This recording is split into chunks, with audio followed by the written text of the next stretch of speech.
আজকে আপনাদেরকে দেখাবো তেলাপুয়া মাছ রান্না।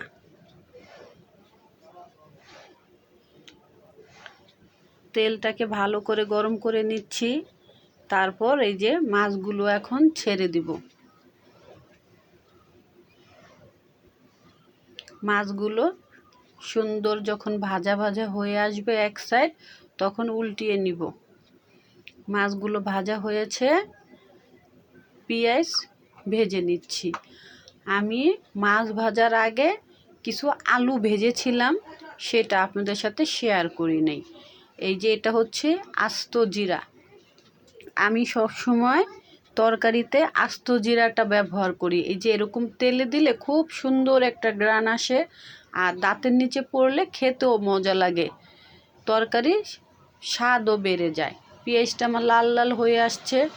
সামান্য পরিমাণ দিব পানি।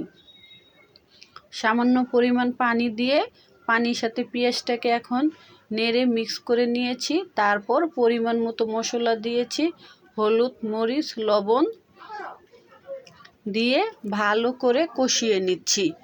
কষানোটা আমার যত ভালো হবে, তরকারির স্বাদ বেড়ে যাবে। আমি কিন্তু তরকারিতে সবসময় আপনাদেরকে বলি, আমি অতিরিক্ত মশলা ব্যবহার করি না।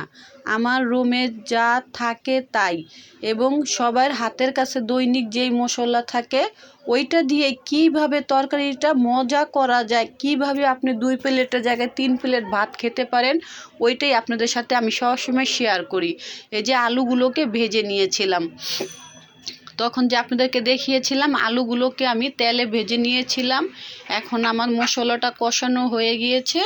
এখন আমি মশলার সাথে আলুগুলো দিয়ে ভালো করে নেড়ে চেড়ে মিলিয়ে নিচ্ছি। আমার আলুগুলো তেলে ভাজা, মাছটাও আমি ভালো করে ভেজে নিয়েছি। এই তরকারিটা খেতে অনেক মজা। আবার জিরার ফোড়ন দিয়েছি, আস্ত জিরা। যখন এই তরকারিটা আপনি রান্না করবেন, আপনার চারপাশ সুন্দর, এত সুন্দর একটা ঘ্রাণ আসবে, আপনি সেটা ভোগ করতে পারবেন।